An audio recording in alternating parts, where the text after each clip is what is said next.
Welcome to Indiana Sports Beat Radio, brought to you by the Hard Truth Distilling Company in Brown County, Indiana. So for the thousands in attendance and the millions watching around the world.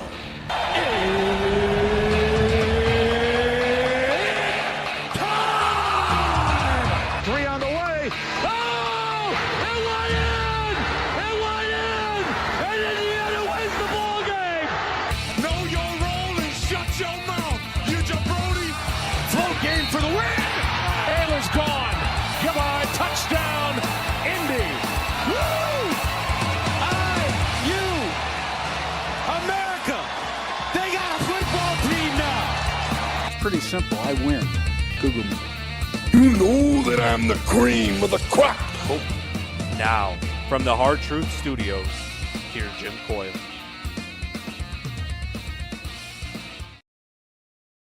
Welcome to another edition of Indiana Sports Beat Radio, coming to you here on this Friday. Little rainy in some places. Hopefully it's not raining where you are, but odds are that it is. That's okay, because you're likely inside. Hope you're having a great day and a great week, a great Christmas, as we're through the week for that part, and midway through New Year's Eve coming up at the other end, on the other end of the weekend next week. Hope everyone is doing well and ready for the weekend. Hope you have some fun plans or just chilling and relaxing. That's always fun as well. Looking forward to a full crowd today. Todd Leary expected to join us here in this segment, and we'll talk about fun football that's been going on, of course, as it continues last night. And Indiana has a game on Sunday, their last non-conference game, as they prepare to go into conference play and determine the remainder of their season and their postseason possibilities. We'll see what Todd has to say about that. How are you guys doing? Appreciate you being with us, no matter where or how you're listening.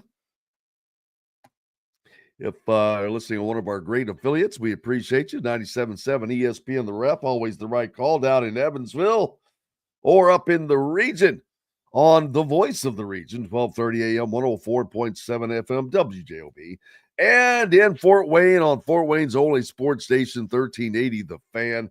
Just keep it locked right here to all day long. There's no sense in going anywhere else. Hope your day is going well. Like I said, folks hitting us up on the Andy Moore Honda hotline as well.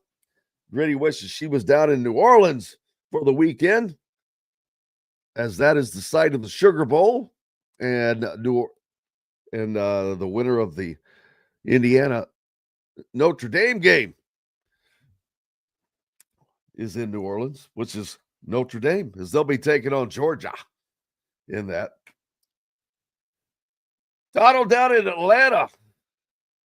Oh, Steven, stirred it up early.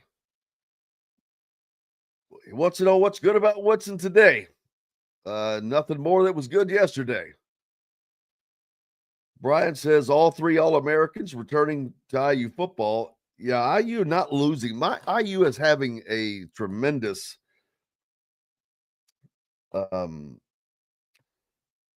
portal season because they're not losing guys. That is the biggest thing, is they're not losing guys. They may have one of the highest retention rates in the country as far as guys that are not leaving the team and hitting the portal, which is extraordinarily unusual. I mean, I don't know of another team in the country that is having as little departures as Indiana is, which is a great and positive thing, while they're still bringing in the types of players that they need, whether it, of course, Fernando Mendoza. He's probably the jewel of that class so far, the quarterback, who has 2 years of eligibility remaining threw for over 3,000 yards at Cal, the brother of Alberto Mendoza, who is already on the roster. Both quarterbacks from Miami. But there are plenty of others that Indiana has tied down and capped, including their own E.J. Williams. Yeah, he was one that did hit the portal, but they managed to hang on to him. So, and getting a myriad of guys, whether it's Lee Beebe Jr. from at running back. You also have the guy from Maryland, Roman Hemby. This dude's he's has over 2,300 yards rushing. You've got a tight end that's coming in, Riley Nowakowski from Wisconsin. So they're picking up some nice pieces. Mekhi Jackson, a wide receiver from App State. Now they're still looking at some guys. Santana Hopper, a defensive end from App State. Jared Dawson, defensive tackle from Louisville. And plenty of others. Lots of comments on the Andy Moore Honda hotline talking about things that are not happening. So that's not even a discussion. Yeah, the people they're cracking me up, man. You peeps are. There will be no changes until there is a change. So that is not a point worth talking about. Indiana taking on, who are they playing? I already forgot. In their last warm-up game, Winthrop, as they head into conference play. And the Big Ten Conference this year is going to be brutal. There are probably 9 teams that are fighting for postseason play. And that's a lot. Of course, you've added 4 new teams into the conference. That's part of it right there. And 2 of those are very, very good programs, Oregon and UCLA. USC and Washington should be 2 wins for a lot of folks that play them. They're not their season, but it's 2 more teams that you got to go play. Fortunately for Indiana, they get UCLA at home and Oregon, I believe, at home as well. I think.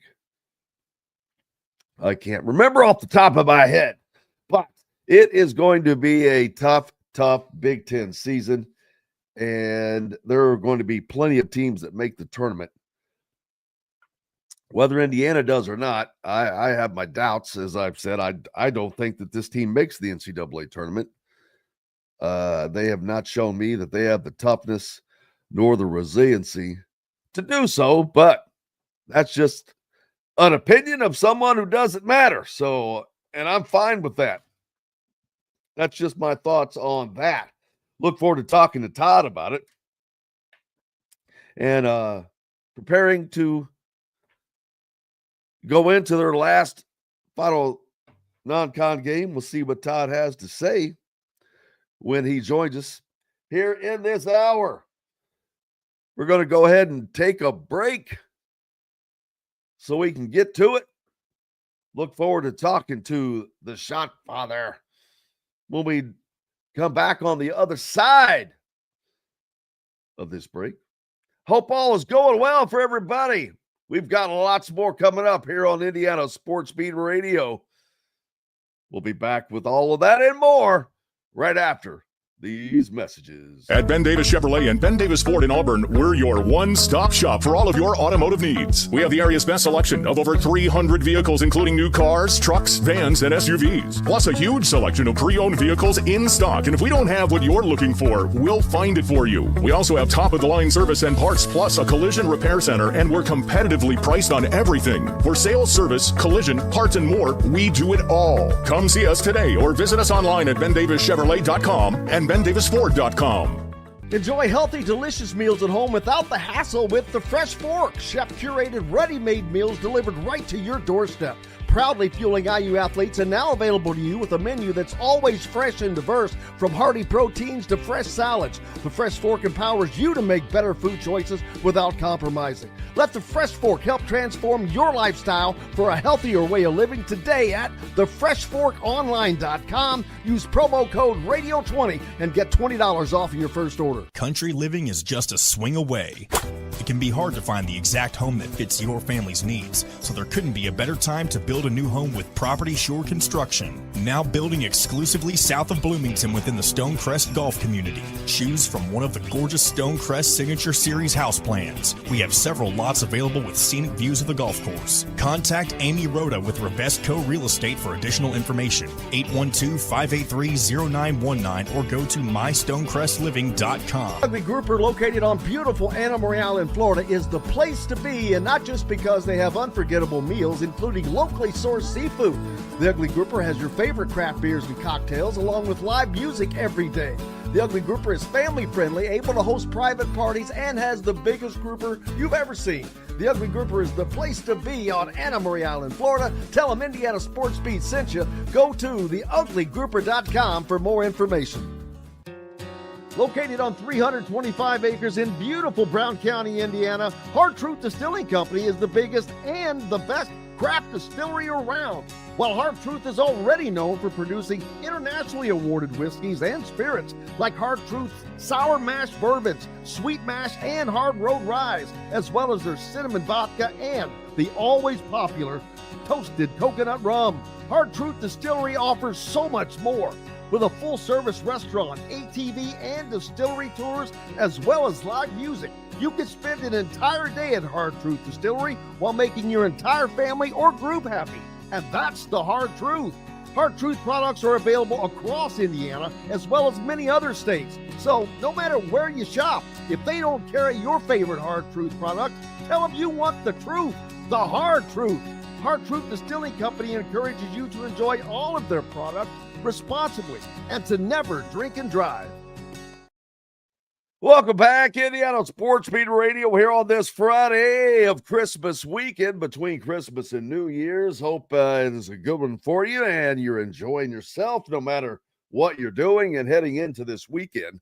Last night, plenty of football action, some bowl action, and the NFL. The Bears back at it again. 1 month after clock management problems against Detroit led to Matt Eberflus being fired, the Bears sealed their 10th straight loss when timeout issues and no attempt at a potential game-tying field goal resulted in a 6-3 loss to Seattle.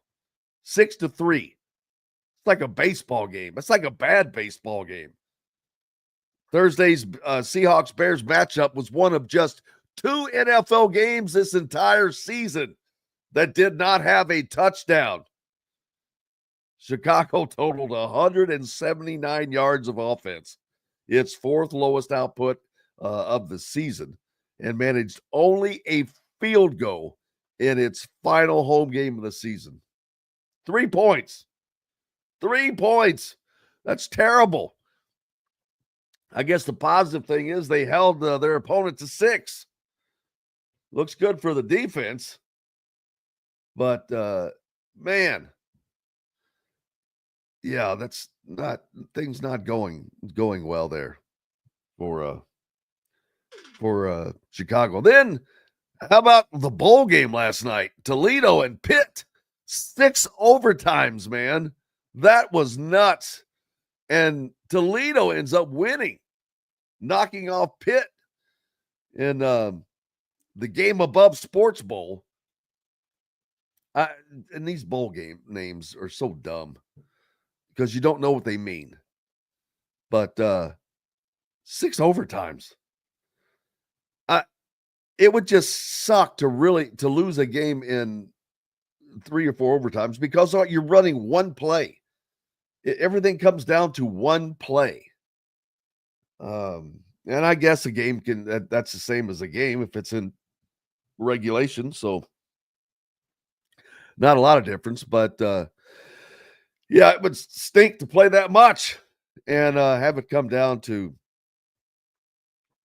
a 2-point conversion, a 3-yard attempt. But that's how it goes. But Toledo, man, that's a huge win for them. 48-46, the final score. Caleb says the pit. Oh, I lost it. Where did it go? I had it and lost Caleb's comment. Oh, man. Pete says he's starting to not like the warm-up game. Seems like Indiana wins and still loses ground. Need an old-fashioned butt whipping, but that's not likely to happen with this men's basketball team. Yeah, that's been an issue. We've talked about it. It's called metrics. And it is a key element used by the selection committee for teams to get in the NCAA tournament. It bit Indiana in the butt last year because they did the same thing they're doing this year, and that is winning the games they're supposed to win, but not by much. And it matters.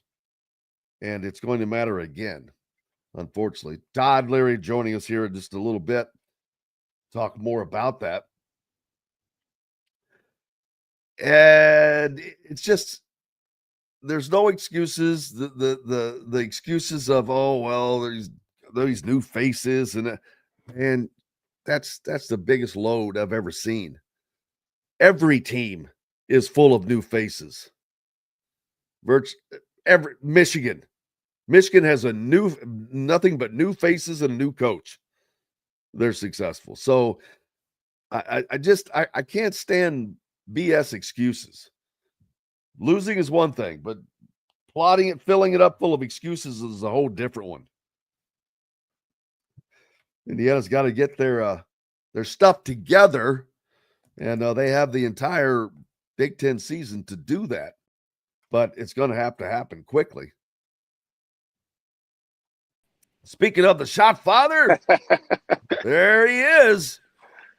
I think that Indiana could use you, man. They've got another game coming up, their final tune-up. First of all, how was Christmas? It was good. I'm in Virginia, in lovely Virginia right now. So, but Christmas was great. Yeah. We're lucky to have service here. Trust me. I had to drive quite a ways to the top of the mountain just to get some service. I understand. Yes, very mountainous in Virginia, and that's if you're on the interstate. It's very mountainous. No I'm doubt. not talking about getting off and going on one of those cow fields that you can see for miles and miles. Very pretty country, though. Yeah, it is. It's funny because when I first met Jessica and came here, I had told her, you go down to like by Paoli and those areas and you see those hills. I call them mountains over there. She always chuckled. And then she brought me here and now I get it. Yeah. Up in Appalachia, baby. Yep. Big difference. It is nothing but gigantic hills and mountains, but fun times and beautiful, beautiful area. Did you hit Georgia for Christmas? Nope. I just got here yesterday, so it was. I stayed home with the boys for Christmas and came here yesterday. So spreading the joy, spreading the cheer, spreading the joy all over the place, baby. Absolutely, and plenty of games to watch. Football games. Last night I was talking about Toledo beat Pitt in 6 overtimes. The Bears lose 6-3. It's like I don't know if that's the Bears or the Cubs that lost. Yeah, exactly. No kidding. What a boring, terrible game. It's funny because if you watch a lot of the NFL, the Seahawks started the year out and they were really fun to watch and they were flying up and down the field and a pretty fun team to watch. And now they're miserable. Miserable is the exact right word for that. And this is normally, it seems like this is a quiet Christmas sports season. Usually it just seems like there's a lot of stuff going on. Yeah. I don't know if the bowl games just haven't really started yet or if it's because a lot has been pulled out because of the CFP, but it seems like it's slow going football wise. Yeah, I do agree with you. I mean, the Bulls have taken such a back seat to the playoffs, and I don't just mean this year. I mean, in past years, I feel like the Bulls have slowly, kind of gone away, and they're not gone away. They've just become less relevant, I guess is the right term. But it's not that way for the teams that are there. And I hate to be disrespectful like that, because it's still important to the teams that are there, and that's awesome. It should be. So congratulations to them. Absolutely. And it's still a big deal. I mean, I like the bowl games as well. Look what Toledo and Pitt last night, 6 overtimes. Right. Way better than the NFL game that was on. As a matter of fact, I think the games that have been on have all been pretty tight, except for the CFP games, of course, which has been a lot of complaining about. But years ago, it started with the guys opting out of the bowls is when I think they started becoming less relevant. And I get it. I'm not blaming the players. Like, I understand those guys who are going to be drafted in the NFL and all that. Like, you cannot risk it. Like, you can't risk it at that point unless it's a playoff game. Yeah, it's either the guys that are opting out that has ruined. I think that has been the biggest. It's like, dude, and I don't get it. I don't see how they're not tying NIL to the complete season. Yeah. If you're going to get paid, then you've got to be here for the whole time. I think they will. I think in the long run, eventually they will. It'll end up having, it'll be contractual, just like the NFL and just like that. And you'll get incentives for playing and for not playing. And, there's just, I think all of this 10 years from now, we'll look back at it and be like, boy, you remember when it was the wild, wild west and you could just do whatever you wanted and transfer whenever you wanted. I think that they'll tighten up the portal times and all of that stuff. Like, that's seeing the Penn State quarterback, and I don't blame him. Like, I understand what he has to do, but seeing that backup quarterback leave prior to their playoff game just is shocking to me. That's when it's about the business and the money more than it is about winning a championship. And I get that, because I do too. I do too. I mean, these guys are all getting paid big dollars. Right. It's crazy. I wish we knew what these guys were getting paid. I don't know that it's owed to us to be paid. To be paid, to know what they're getting paid, but you kind of know what the pro athletes are getting, and these guys are as pro as anything else.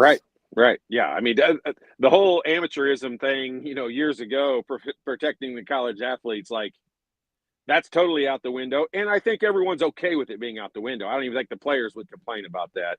I don't think they would trade it to go back the way it was. But just like you said, I mean, with that being the case, a lot of the protecting them because they're kids and not professionals and all that is kind of gone and shouldn't be the case anymore. So yeah, I'm sure down the road we'll know what the players are making, just like we know what the coaches are making.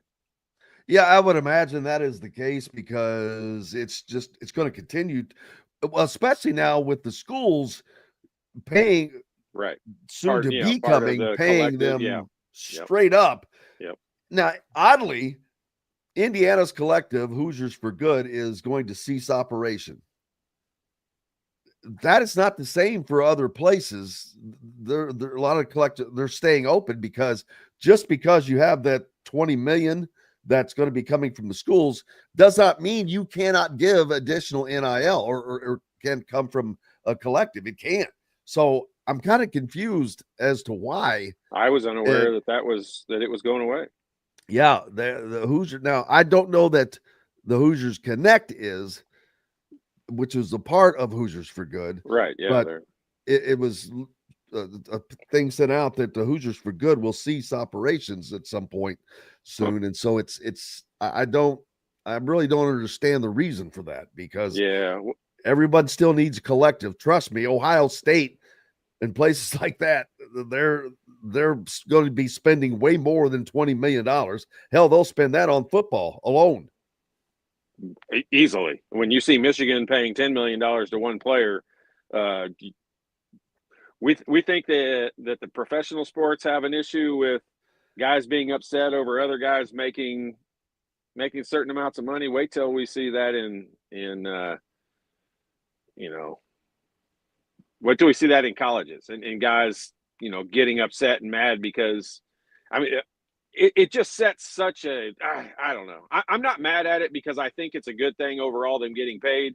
I'm just shocked that we allowed it to be the wild, wild west. And I know I keep saying that, but I mean, we just allowed it to be whatever you want. You just give guys whatever you want. And you can outbid somebody, and that's not what it was intended to be, nor what it should be. Yeah, and I don't know like this to be a fact, so that's a comment, and I'm not going to say it's not true, right? But if it is, that's almost stupid. The number that I know, or that I have heard from pretty good sources, is it's close to that. It's not quite that, but it's close to that. But I mean, what do you do in this situation? Last year, when those guys agreed to come back, I think it was viewed as Indiana needed them to come back, and especially I think the staff and program needed them to come back.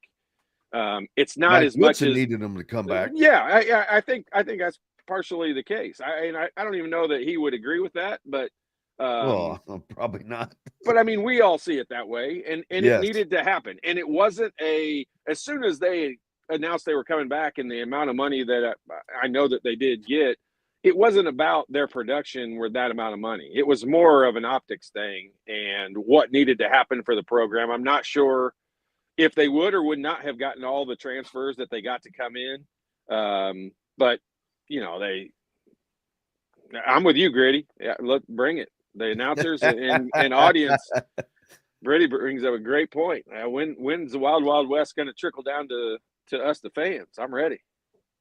The trickle down effect. Yeah, that would be great. I'm ready. I don't see that happening in any time soon, but I don't either. It does make you wonder. Like, you have to, just like a business, you have to be smart about it and put the money where it needs to go if you're going to be spending that kind of money.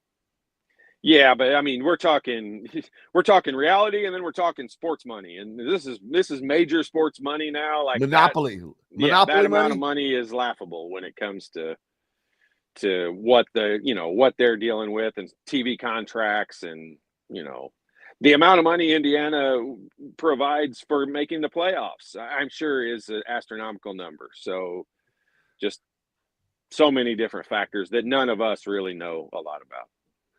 Yeah. Quinn says he's an Auburn fan. He watched all of our stuff. We appreciate you, brother. Says Johnny Broom is making around $850.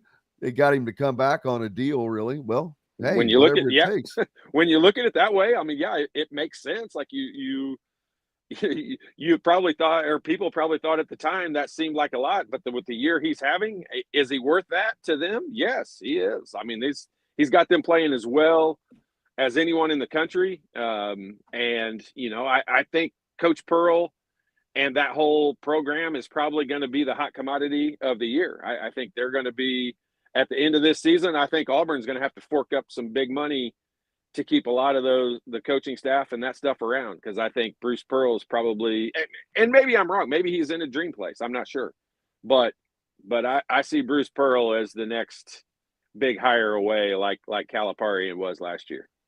Yeah, and the funny thing is, it's hard. It's costs more for a coach than it does a player, because there's no you can land a player and you don't have to worry about a buyout. You get them for sure. At this point, you just have to pay you for. You might down the road, but at this point, well, there will be contracts that are put in once these schools start playing. I'm convinced there will be contracts that are put in that if a player leaves to go to another school, that school is going to have to pay the school he leaves in order for him to be able to come there. It's going to be thought just that far ahead, but that's it's going to point. be just like the professional sports and everything. They're going to be trading players and everything else. That's where it's headed right now. Jim Larinaga from Miami has called it quits in his 70s. Yeah. And blames it on NIL. I'm like, wait a minute, dude. You were like the first guy that benefited from NIL with Nigel Pack. But I get it, though. Like, I mean, that's the same way with Tony Bennett. It's the same way with Jay Wright.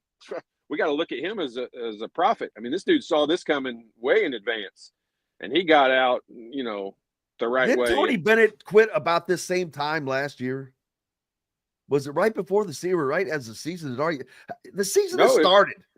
It was like late this summer. It was just like a couple months ago. Okay, I can't remember. He quit in like August or September or something like that. Like it wasn't very long ago. It was right before the season was going to start because the timing was just crazy odd. But I mean, I think they probably just saw a lot of this stuff coming, and it's just that's the part of it that's sad. But that's the part of it that also will get fixed. Like it'll change, it'll be different. But I mean, it's going to be, in my opinion, I think it's going to be a young man's game right now because it's going to be a hustler's game. Like Bruce Pearl is going to, and I say that positively. He's going to benefit over someone like Tom Izzo, who's, I'll say, towards the end of his career. I'm not trying to push him out. He's knowledgeable as anyone in the world. But yeah, he's at the end of his career, and it's going to be a little more difficult for him to go spend the amount of energy a Bruce Pearl is going to spend in recruiting and putting contracts together and that kind of stuff. It's just when you've done something the same way your whole life, like Tom Izzo has done, it's a little harder to change. It's grumpy old man syndrome, but it's changed so much because of NIL. This is 5 Hour Energy and not doing an alcoholic shot. This is 5 Hour Energy, by the way. Yeah, I wouldn't have. I don't think they sell them in those kind of bottles anyway. So yeah, I don't drink anyway. So, but it's just whatever. I needed my hit. Yeah, all dayer. Yeah, it's just changed so much for coaching because you have to recruit your own team year after year, and it's not really recruit them; it's pay them. Yeah. Indiana football, I'm shocked. They've lost virtually nothing out of their team into the portal, and that's shocking. Hey, why would they go somewhere else? Like, I mean, he said it. Signetti said it best. Like, we're the emerging superpower. Until they prove otherwise, they're the hot ticket right now. Everyone's going to want to see how they start out next season. And if you look at next season's schedule, honestly, Jim, I mean, I think they're going to battle a lot of the exact 10-2, baby. Same arguments that they dealt with this year. I mean, the schedule is not super strong. They're not going to have that chance to beat some of the superpowers. Their two best games are on the road. They have to go to Penn State and go to Oregon. Yeah. Well, I mean, I think that they've proven this year they're going to need to win one of those games. I really do. I agree, because the target's kind of on their back for not winning this year. Yeah. Even though both games that they played were on the road, they weren't supposed to win either of those games. But thanks, it was kind of how they played. Thanks, Kurt Herbstreit. Yeah, I don't get that. I didn't either. And I've really warmed up to him and enjoyed his broadcast. I think he is one of the best football broadcasters that there is. I don't lose that just because of the rant that he went on, and especially just because he named Indiana in it and all that. But I just disagree with everything that he said, because if you go look at Ohio State's schedule, who did Ohio State beat this year?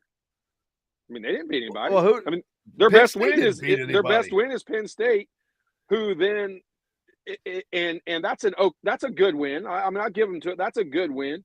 But they have one good win. Their next best win is Illinois. Like, they don't have any great wins. And so, their opportunity to beat Oregon, they didn't do it. Just like Indiana's opportunity to beat Ohio State, they didn't do it. And there's just so many holes in his argument.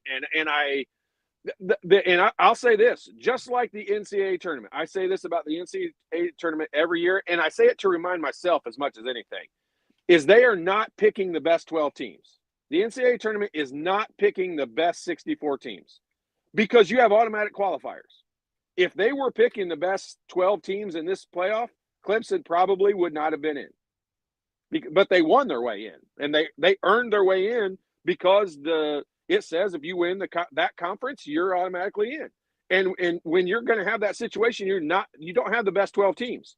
And so his argument was kind of crap, and I hate that, because I would super like him. I think he's great, and he's an Ohio State guy. I shouldn't like him just based on everything, but he's such a good announcer, in my opinion.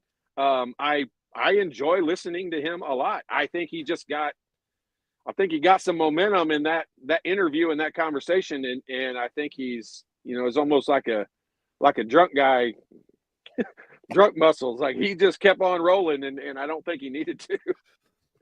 No, yeah. Once you get going, you're all in. Yeah, I'm all in. He was rolling downhill, and it spiraled out of control, in my opinion. Yeah, Indiana's doing a great job in the portal. I agree. They've got to bring in some offensive linemen. They have to shore up offensive and defensive lines are the critical spot for any team. Yeah. But those are the hardest guys to find. Right. That's like it's like trying to find a great point guard. Those are hard guys to land. 80 to 90% of the teams across the country will write that exact same thing across there, especially from the coaching staff. They will say our offensive and defensive lines, we got to go get the hogs. We got to get the big guys down there. And the guys who get no attention hardly, or very little attention, very little credit.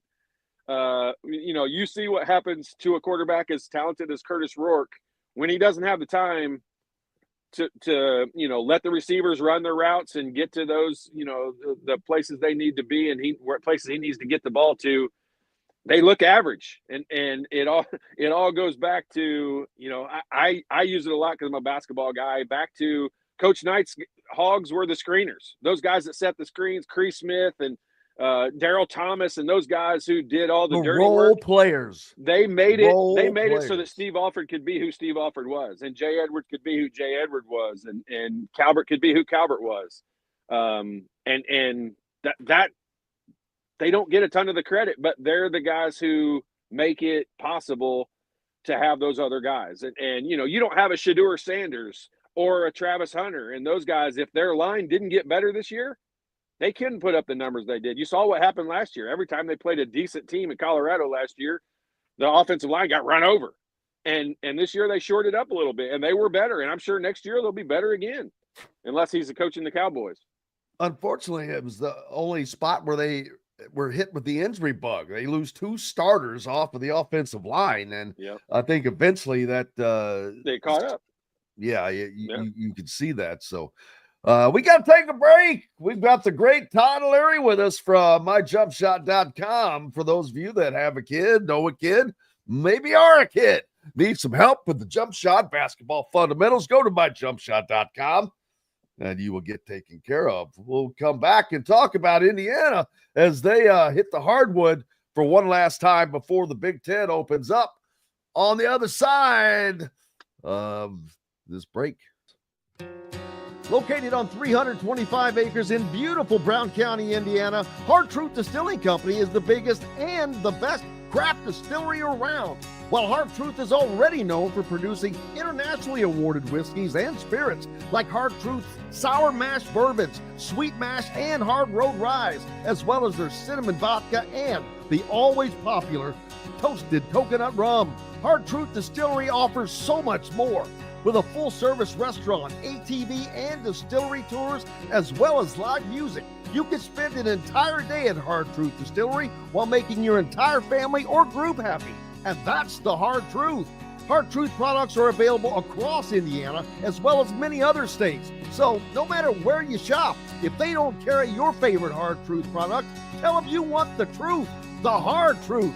Hard Truth Distilling Company encourages you to enjoy all of their products responsibly and to never drink and drive.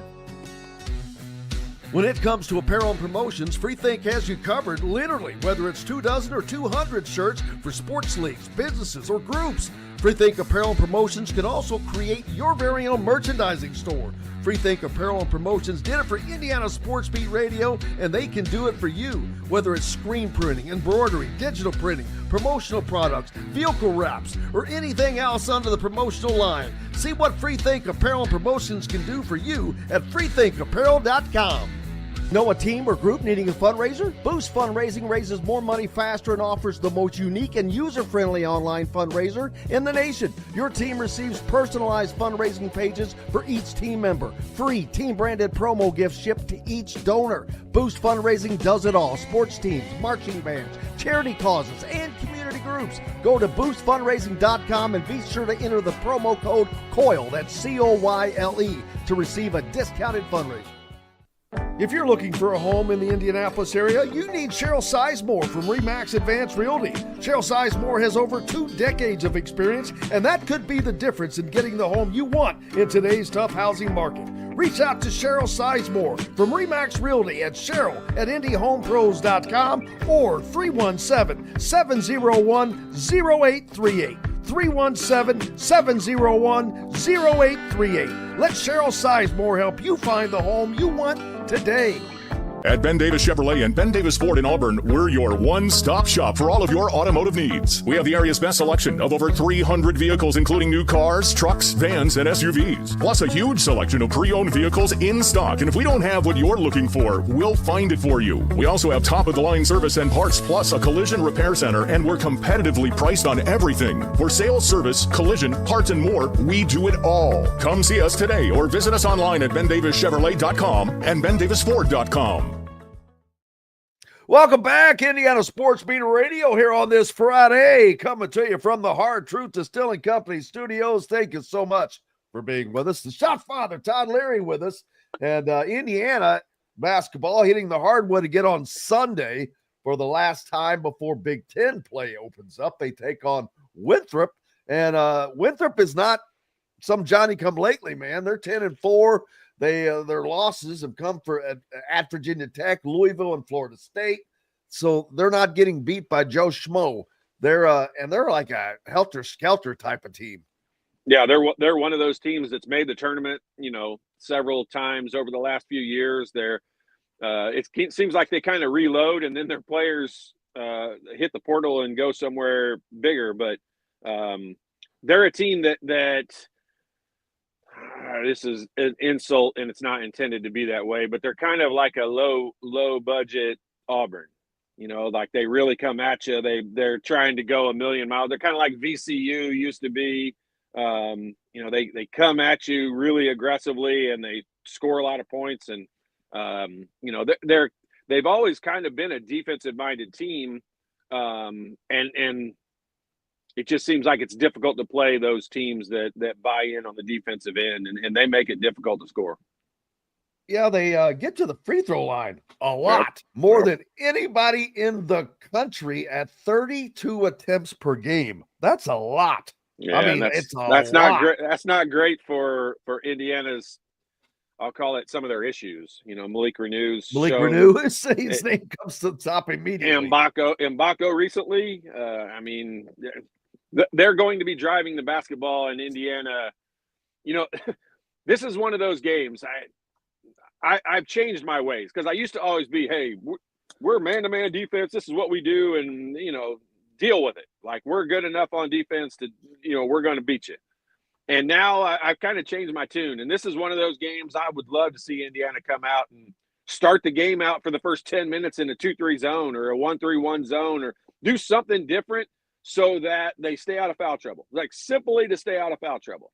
And then after, you buy some time and get through, a good portion of the first half, then you go play normal. And I never used to be that way. I used to always be very regimented. We play man-to-man defense, but I think watching teams switch up on defense, and I knew we always prepared more under Coach Knight. We always prepared more when teams were those teams that switched defenses a lot. Like Ohio State used to be one of those where they would switch to a zone defense for 1 or 2 possessions and then come back. And it always seemed like it kind of confused us a little bit, or other teams. So I was surprised we didn't do that more. But we were pretty set in our ways, and how me suggesting us to play a zone defense, I don't think was going to go over all that well.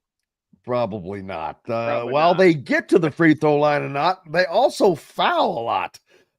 They commit a ton of fouls, 20 per game. That's number 346 in the country.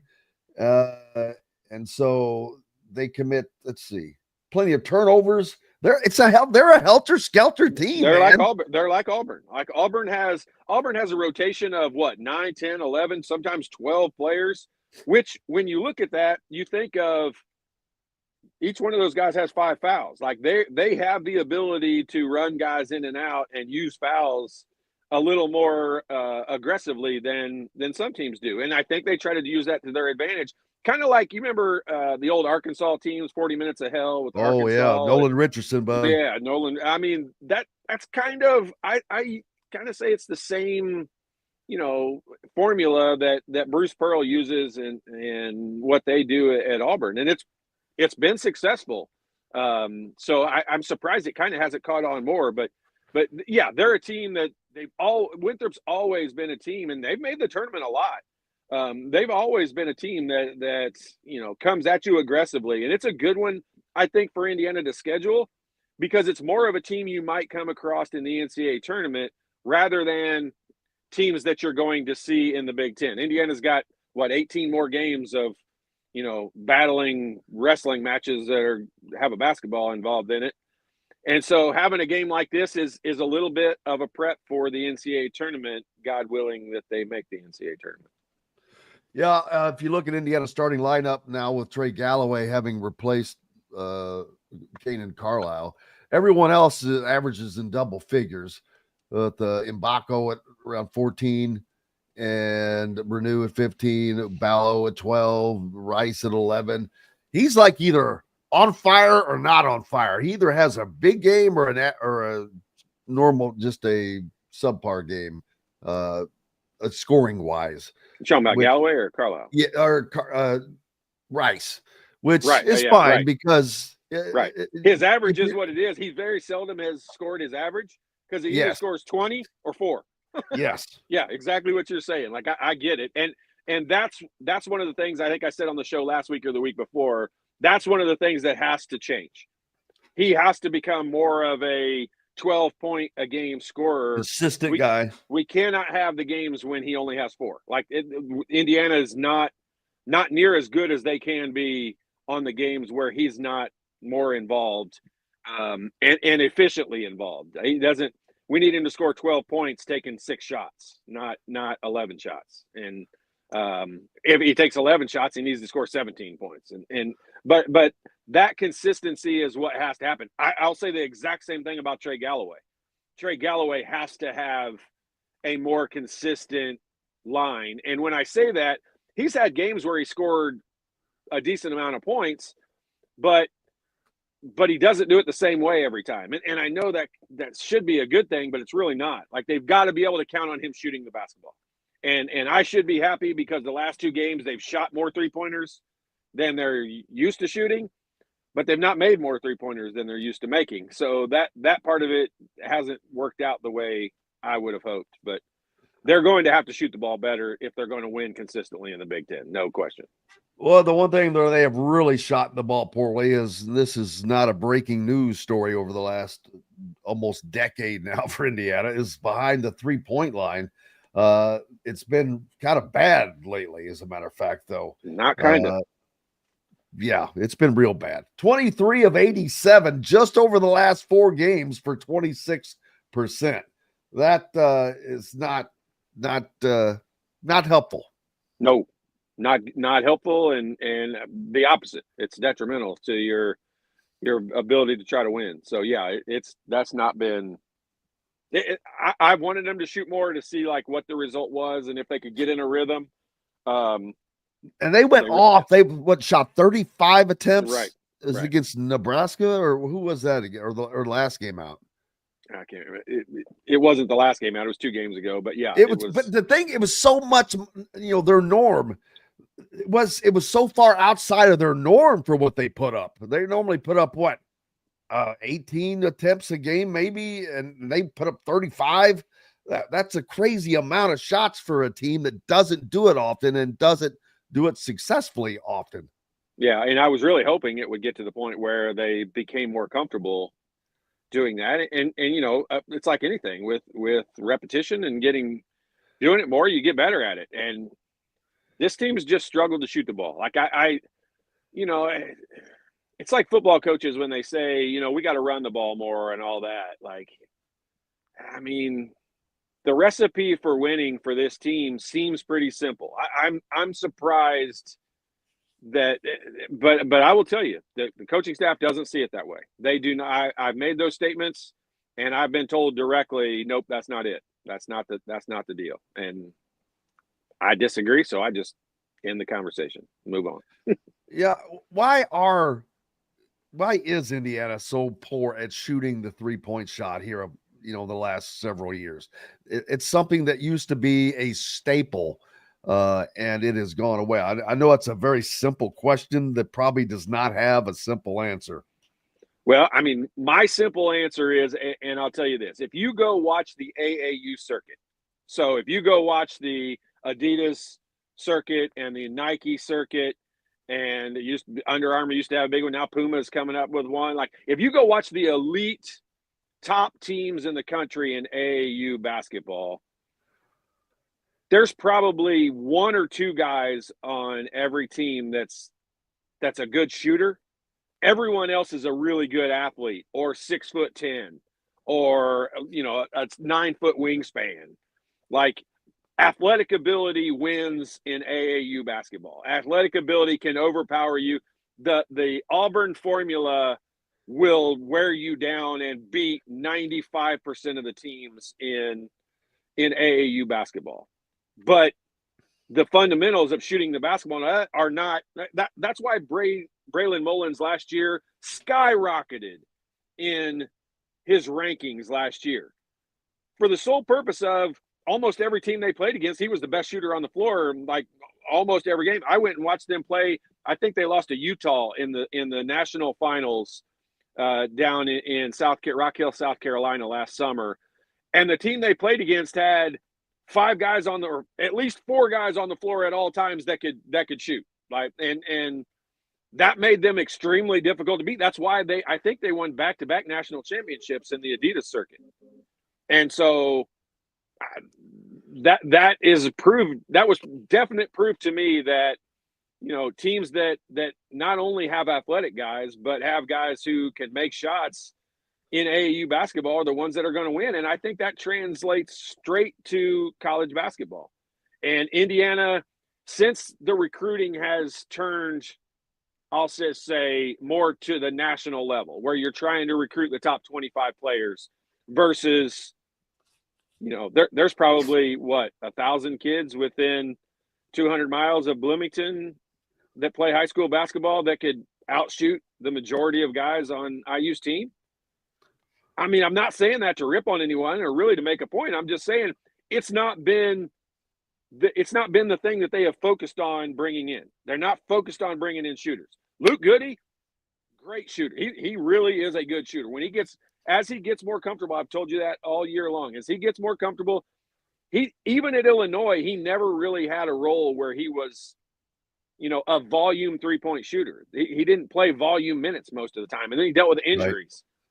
So, I mean, he's at that point where he needs to break out. And Mbako, one of the best shooters in the country. We're going to look at him after his 8th year in the NBA, after he's probably winning the NBA three-point contest. Like, that dude's jumper is pure. And when he gets his brain cleared out, he's as good as anyone in the country. But, you can watch his wheels turning sometimes too much. And sometimes you just got to tell guys to stop thinking and just play. How's your weekend looking? What got New Year's coming up? Big plans? Nope. I'm a New Year's 10 o'clock asleep guy. I don't blame you. I would look forward to doing the same thing. I haven't seen that ball drop. I haven't seen that ball drop in several years. I hear it's cool though. Yes, it's. I'm envious of all you guys that can stay up and watch it. Nope, you're the wise one. You are the wise one. Yep. Man, be safe. Appreciate safe travels. Enjoy the weekend. Spread the joy to the fam and those closest to you, buddy. And we'll talk to you again. Appreciate it. Thanks, bud. Appreciate you. The shot father, Todd Leary from myjumpshot.com. Make sure you go to myjumpshot.com for those of you that need some help in that area or know someone that does. We've got more coming up. We've got Zach Osterman up next. When we hit the backside of these messages from the Hard Truth Distilling Company studios. Andy Moore Honda is Bloomington's #1 Honda dealer for a reason. Buy a new Honda and get a 3-month break from car payments. That's right, no payments for 90 days. That includes the all-new, all-electric Honda Prologue, and you get it for just 0.9% financing. Or the 2024 Honda Ridgeline Black Edition or the Honda Accord LX, both for just 1.9% financing. Get more to your door from AndyMooreHonda.com, Bloomington's #1 Honda dealer and your best place for new and used vehicles. Hoosier Hanks East, located on College Ball Road in front of Kroger in Bloomington, is everything you could want. Great food like their custom pizzas, wings, wraps, unbeatable daily drink specials, live music on Fridays, and Hoosier Hanks East is home to Inside Indiana Football and Inside Indiana Basketball coaches shows hosted by Don Fisher. Be on the lookout for Hoosier Hanks ticket giveaways to Indiana and Colts games on social media. Stop by and meet Hoosier Hank at Hoosier Hanks East on College Ball Road in Bloomington. Hungry for something a little different? Well, head to the Rusty Gator Fork and Ale in Bedford, where oceanic flavors meet southern charm with a Cajun flair, like their loaded voodoo fries, gator bite, or jambalaya, and so much more. The Rusty Gator also has live music each Friday and Saturday night with some of the best local and regional artists around. Visit the Rusty Gator Fork and Ale in Bedford and get your Cajun on. If you're looking for a home in the Indianapolis area, you need Cheryl Sizemore from RE/MAX Advanced Realty. Cheryl Sizemore has over 2 decades of experience, and that could be the difference in getting the home you want in today's tough housing market. Reach out to Cheryl Sizemore from RE/MAX Realty at Cheryl@IndyHomePros.com or 317-701-0838. 317-701-0838. Let Cheryl Sizemore help you find the home you want today. Located on 325 acres in beautiful Brown County, Indiana, Hard Truth Distilling Company is the biggest and the best craft distillery around. While Hard Truth is already known for producing internationally awarded whiskeys and spirits like Hard Truth's sour mash bourbons, sweet mash, and hard road ryes, as well as their cinnamon vodka and the always popular toasted coconut rum. Hard Truth Distillery offers so much more. With a full-service restaurant, ATV, and distillery tours, as well as live music, you can spend an entire day at Hard Truth Distillery while making your entire family or group happy. And that's the Hard Truth. Hard Truth products are available across Indiana as well as many other states. So no matter where you shop, if they don't carry your favorite Hard Truth product, tell them you want the truth, the Hard Truth. Hard Truth Distilling Company encourages you to enjoy all of their products responsibly and to never drink and drive. Welcome back, Indiana Sports Beat Radio, here on this Friday, coming to you from the Hard Truth Distilling Company studios. Zach Osterman from the Indy Star joining us now. Zach, how are you, sir? How was Christmas for the fam? Oh, good. Just kind of quiet, which is nice. How about you? Yeah, that's shocking with the kiddos running around, but I hope that they had a great time and got to open up lots of presents. Oh yeah.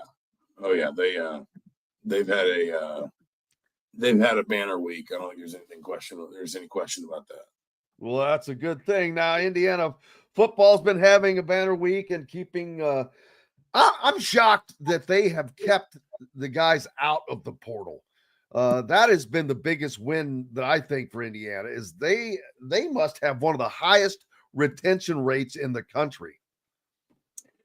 Yeah, I mean, you've obviously got a lot of guys, if you think about, and I'm just like looking at their two deep kind of right now while we're talking. That's when my eyes are up on my monitor. They've got a lot. If you're talking about the guys that you'd sort of want, to retain, if you're Indiana, the ones that are kind of your priority retentions, in fairness, a lot of those guys came over with Kurt Cignetti. Carter Smith didn't, but if you're thinking about Elijah Surratt, if you're thinking about, Aiden Fisher, Mikel Kamara, I don't think was ever going to transfer. I think it was either the NFL or Indiana for him, but he falls under that umbrella. D'Angelo Pons, even a guy like, Tyreek Tucker quietly had a really, really good year as kind of a backup, sort of second string, sort of 3 technique tackle. There is still a lot of built-in loyalty with a lot of those players is kind of my point with Kurt Cignetti. Now, I do think, if we think back to when we discussed kind of the roster process in the offseason with Cignetti, very early this month around signing day, and he said, what did he say? He said basically, like, I've been meeting with some of the guys, and I think it might have been Mike Nizilik, either you or Mike, one of the two of you, asked him, like, what's your sort of order of operations? Do you make a list of like 1 through 55 of the players you want to retain and so forth? Signetti basically was saying, like, I'm not meeting with number 55. He was already having these conversations, you would imagine, with a D'Angelo Pons or an Elijah Surratt to say, hey, listen, this is where we were from an NIL perspective a year ago. This is what we were able to get for you a year ago. A year later, you've had a second team All Big Ten season. You've been an All-American, first team All Big Ten, whatever. So this is what we're going to be able to do for you now, because Indiana, I think, has greatly enhanced its NIL position in football in the last 12 months. But it also, I think, shouldn't go understated the extent to which so many of the guys we're talking about that Indiana is going to want to say, like, hey, we can't let him go, are guys that have been with Signetti for a number of years and are guys that Signetti at one point or another took a chance on or, gave an opportunity to. And so there's probably going to be some built-in loyalty there as well. But then, listen, I think the other part of this too is I think that in fairness to them, because we there's so much sort of like villainization of, if that's a word, of NIL. I think athletes have gotten smarter. I really do. By and large, I think athletes have gotten wiser to like what the balance is between NIL and opportunities, and that chasing the biggest paycheck isn't always the best plan for your future. And I'm thinking, for example, about a team like Florida State that really kind of reassembled itself in the portal last offseason after it lost a whole bunch. And listen, it had success the year before, bringing in a lot of portal guys that plugged holes, and it went 13-0, and we had the whole debate about whether FSU should be in the playoff or whatever. But then it kind of did the same thing last year, and it all went completely awry. And if you're looking around, if you're in Indiana's, locker room and you're looking around, you're saying most of these coaches that have helped, sort of us have success, they're staying. A lot of these teammates that are able to stay, that have had a lot of success with me, they're staying. And then, as the kind of the I'll pull up their commitments list now just to refresh myself, because I have been kind of checked out for the last couple of days just doing holiday stuff. But like, then you start to think about, all of the pieces that they're adding in the portal, and you've got, obviously a really exciting quarterback, a couple really intriguing running backs. You're plugging some needed holes along the defensive line and in the secondary. And so if you're a player and you've already got a built-in level of loyalty to Curt Signetti, he can improve, what he's offering you from an NIL perspective, from a compensation perspective, and you're looking around and saying this might be a pretty good team again next year, then maybe it shouldn't be surprising to see that many guys, hanging in. Yeah, they're setting themselves up to have a carbon copy of a season, a schedule kind of similar. They're going to have 2 tough games, but both of those will be on the road. Actually, it's a little bit tougher schedule, having to go to Oregon and Penn State next year. But of course, we knew that they were playing Washington and Michigan this year, but that did not pan out as it had from the season before with those teams. I don't think that'll be that kind of a change with those teams. But this is a team that can win double-digit games again next year. They're and maybe in a better position to do it after having done it once. After having gone through this season, will it be easy for that team to find success, even including the coaches? I know that Signetti would never acknowledge this, but I think there was a learning curve by all of the coaches, him included, in those bigger games. I think he would acknowledge that.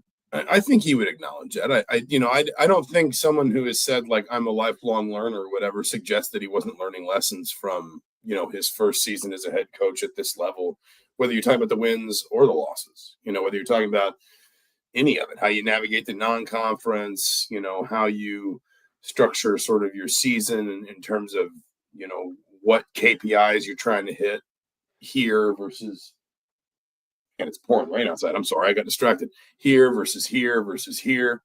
Sorry, I'm a little sick and I've got ADHD and it totally flagged me for things like a butterfly. I feel with you, brother. But no, I don't think that he or his staff would have any trouble admitting they learned from this season, that they had to take some lessons and in a few cases some harsh ones. But I think listen, there is going to be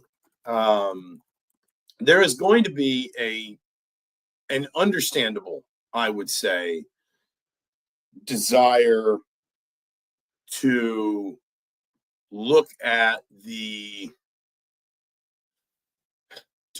season in 2025 and compare it to the season in 2021. But I think there's some key differences. First of all, the schedule is a lot more forgiving. Your first 4 games are at home.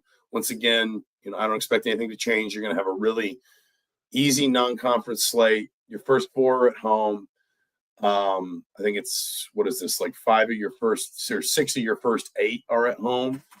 The road games are a lot tougher, at Iowa on September 27th. It's worth saying you then get a bye if you're Indiana before you go to Oregon on October 11th. And these schedules should be locked in now, by the way. Like, this stuff's been announced. This isn't like, oh, it's going to get revised because of this or that, and then you get Michigan State and UCLA at home. And at least on paper, and we're never sure what anybody is, right? Nobody expected Indiana to be an 11-win team this time a year ago.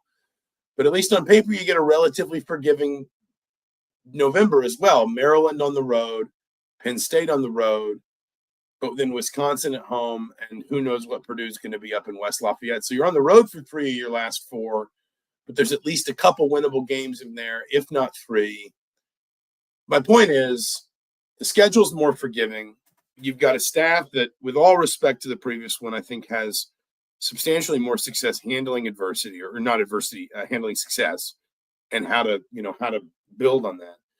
You've obviously got a situation, as long as everybody stays healthy, where you're not necessarily relying on a quarterback who might be a little bit, too far out in front of where his recovery should be. Michael Penix, I think it's fair to say, of his own volition as much as anyone's, but Michael Penix probably pushed too hard to get back for that 21 season and wasn't right.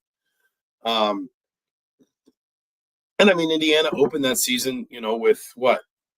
Iowa at Iowa, and then a Cincinnati team that went to the playoff at home. Like, that is not sort of the on-ramp to 2025 that Indiana's going to get. There's a really decent chance Indiana's 4-0 going to Iowa City. So my point here is, even if Indiana's not a playoff team next year, and, I don't think you can expect to be a playoff team every year. I don't think even, some of your more blue blood programs can expect to be playoff teams every year. Indiana is well positioned, as long as, everyone stays relatively healthy, to have another really successful season next year and to kind of keep it going. And obviously a lot about Curt Cignetti's past would tend to inform that. But again, I also think Curt Cignetti himself would say, yeah, we learned some lessons. We're going to be more ready for 2025 because of 2024. And that's because of both the wins and the losses. That's just, the nature of a good head coach is one who is always learning and is always improving. IU basketball back on the hardwood on Sunday in their last non-conference game before a Big Ten play begins. And it has not been the greatest non-conference season for Indiana. They kind of find themselves in the same boat as last year, winning these games that they should be handling easily, but a lot of them by single digits. And we saw that metric catch up to them last year when it came tournament time, and they're kind of in that same boat again, Zach. Yeah, it is a pretty stark departure, right? To sort of turn from talking about IU football, talking about IU basketball. it is a lot of the same old story, frankly, that the too many of the wins are close or closer than they should be. Probably should have beaten Minnesota by more. I actually thought the Chattanooga game would be a bit difficult for them based on Chattanooga's profile, but that's problematic that a team that's 178 in KenPom is that difficult for you, that the stuff they do is so difficult for you to handle. I actually think they'll beat Winthrop on Sunday. I don't even know what day it is anymore. I'll be honest with you. I thought that game was on the 28th. that tells you that's a little bit of a window into the mind of a beat writer around Christmas with kids. I totally thought that game was the 28th, not the 29th. But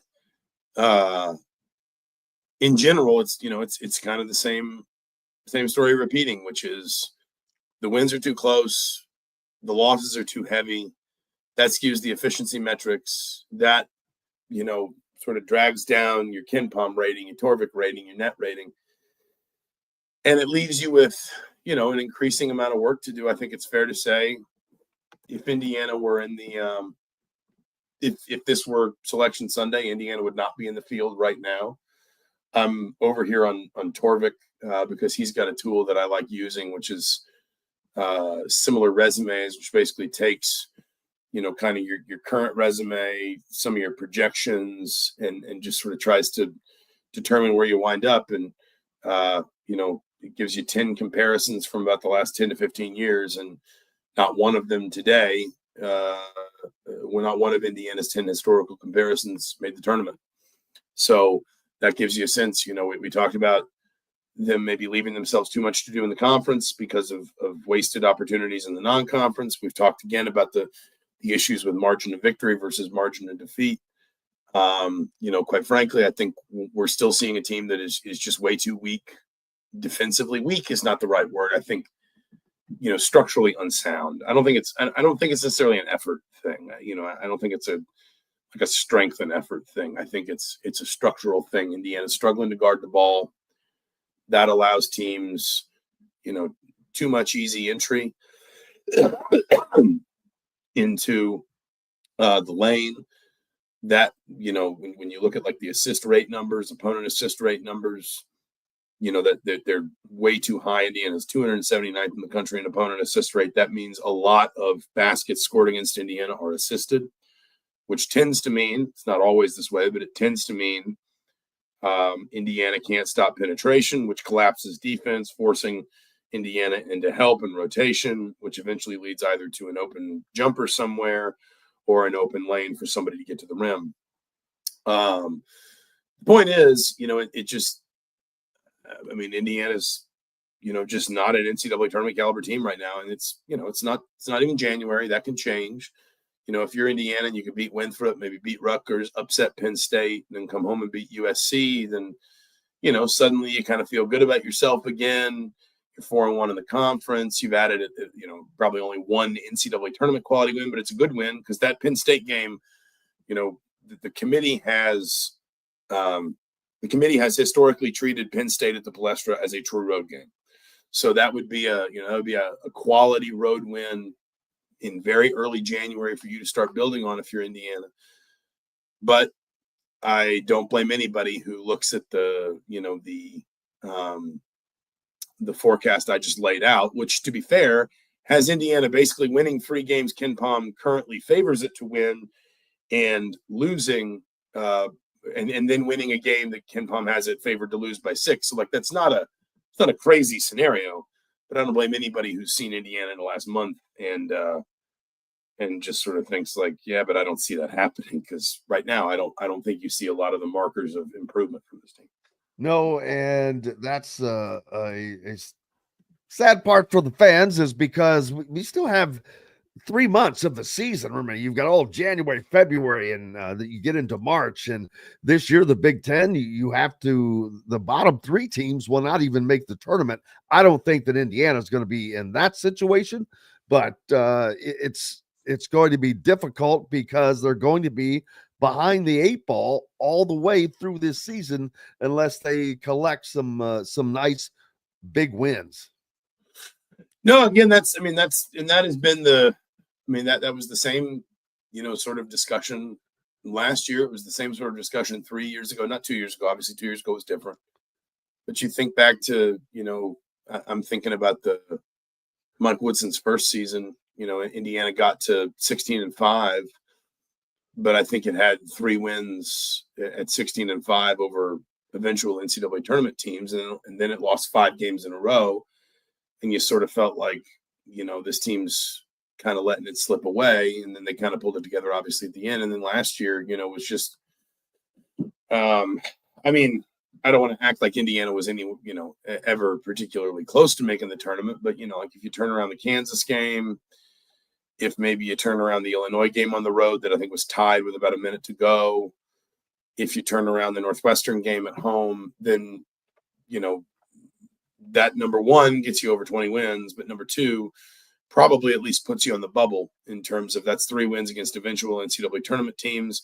You can stack that next to what Indiana did at the end of the year on that 5-game road or 5-game win streak. But the point is that team gave itself too much to do. And right now, this team, while in my opinion being a lot more talented and balanced, at least on paper, than that team was, is kind of setting itself up similarly, frankly. And that's where I come back to kind of the idea that I think it would do, these first 5 games back. First of all, obviously you have to beat Winthrop. That goes without saying. And I think Indiana will win that game. Winthrop does not have, at least if you look at kind of its statistical markers, it does not have the same sort of matchup opportunities that I think Chattanooga kind of had. But then I look at these first, let's say 6 Big Ten games back in the schedule. You got Rutgers, USC, and Illinois at home. You got Penn State, Iowa, and Ohio State away. I don't think it's impractical to think Indiana can go 4-2 in that stretch, if not 5-1.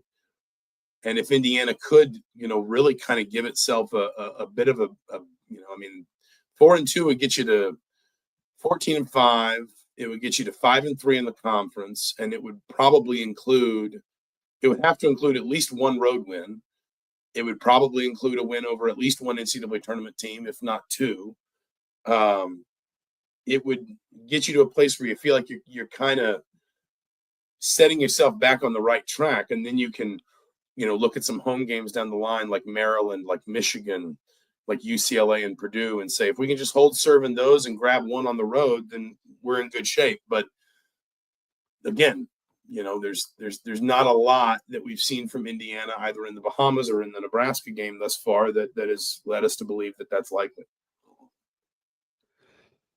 Yeah, and so it's coming together as Indiana hits the hardwood for the last time on Sunday before conference play resumes and stays that way until the end of the season. What's up next, Zach, for you? I know that game coverage, of course, on Sunday.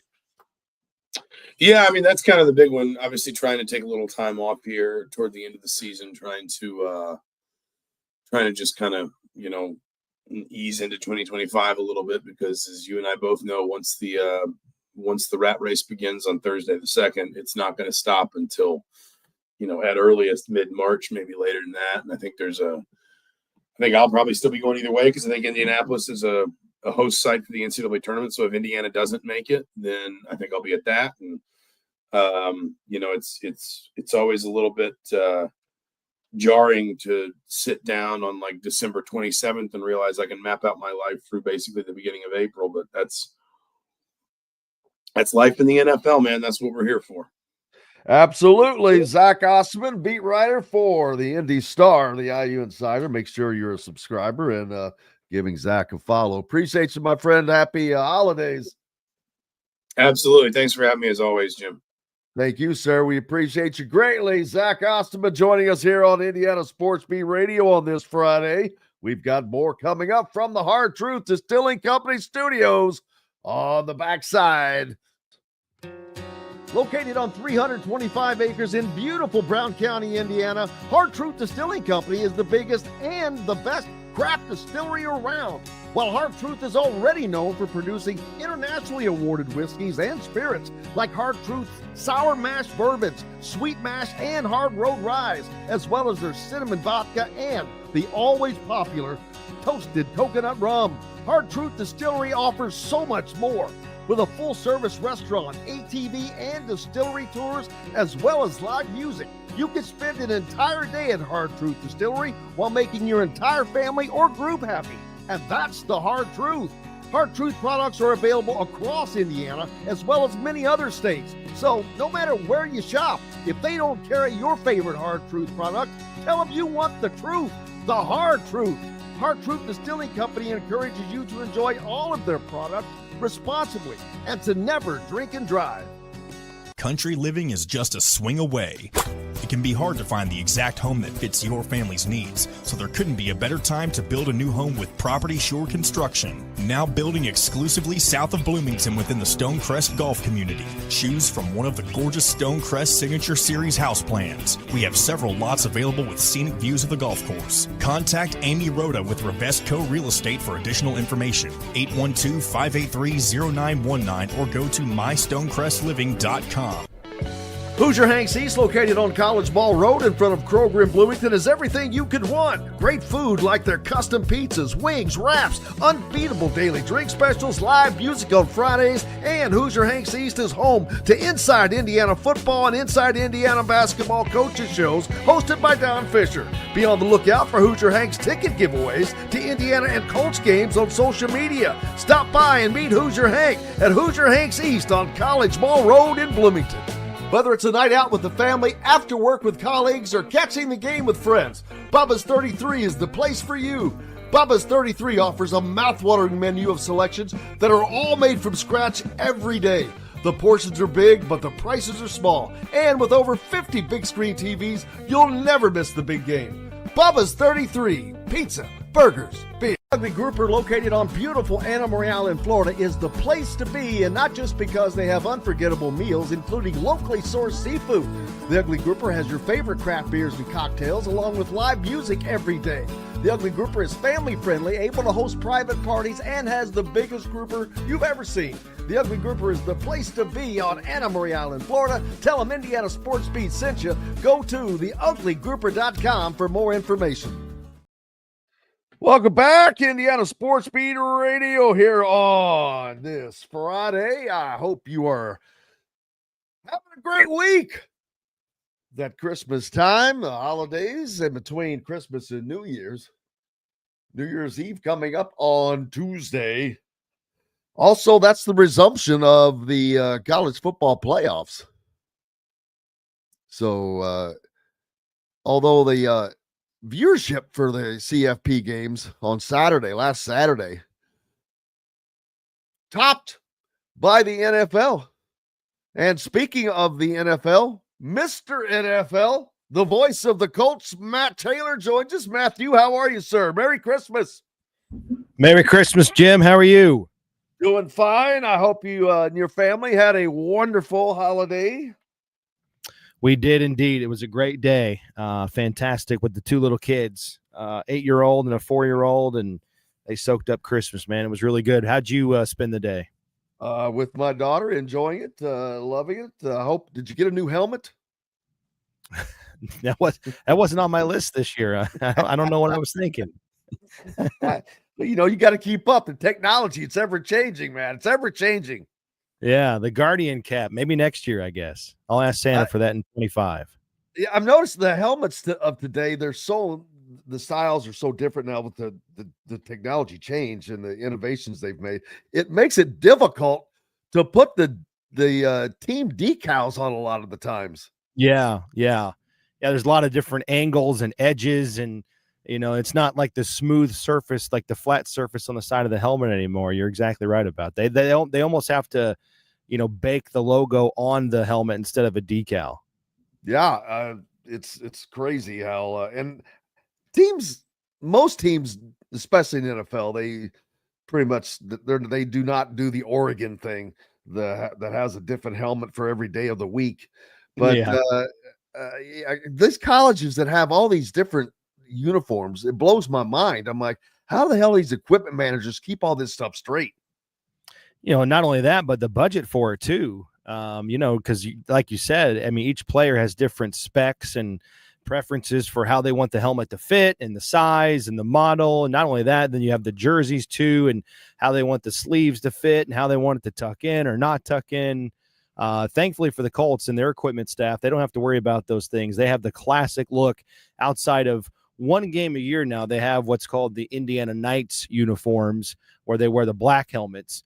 But even in saying that, if Colts players want to keep those black helmets, they got to pay for them. They've got to pay for those to take those home. Otherwise, they just sit in the locker or the equipment room for the next year, because it's so much detail that goes into the specs of making sure that each helmet for each player fits correctly and is meeting all the different safety requirements and all of that. So yeah, if they, even at that level, if they want those helmets, they got to buy them. That's crazy. That's a good looking helmet though.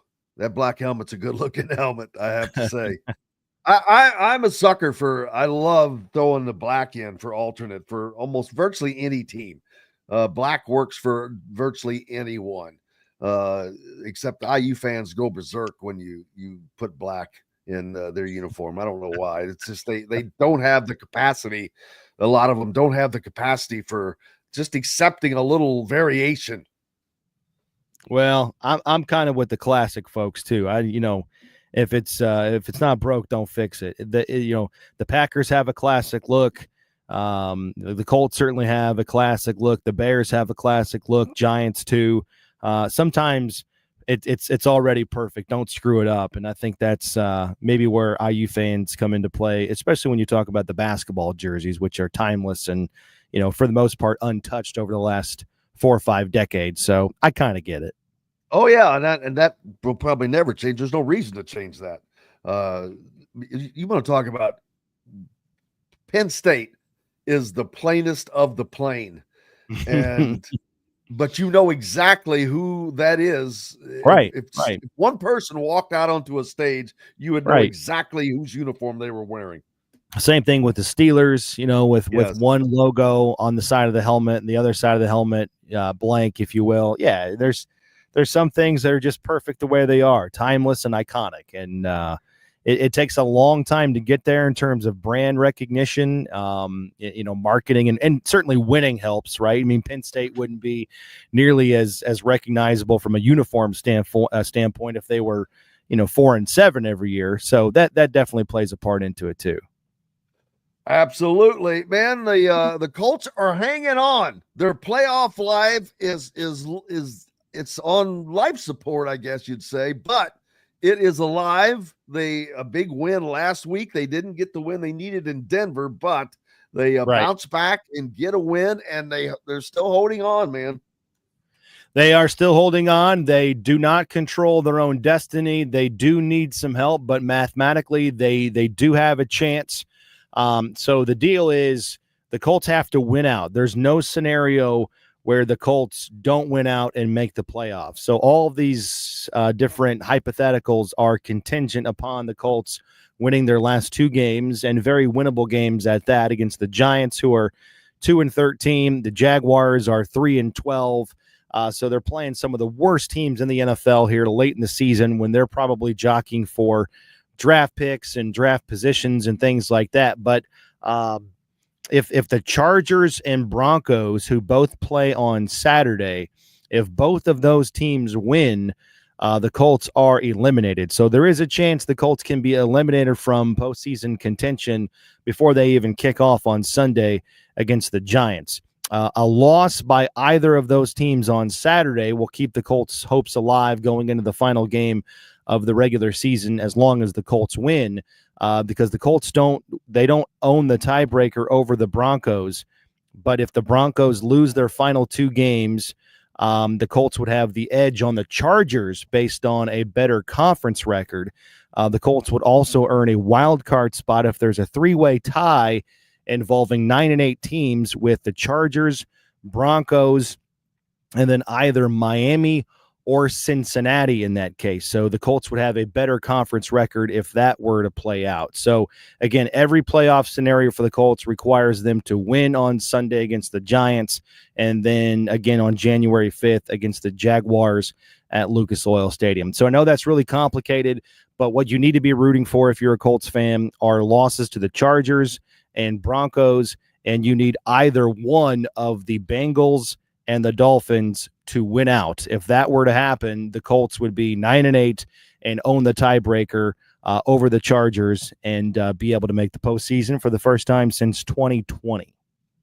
Ironic that their last game was with the Jaguars. That's probably, is that the game you would look back if you had to pick one game and say that's the one that got away, that they really needed to win, could have won, should have won, and to not be in this position? I know it's easy to hindsight's 2020, but that was a tough one to lose.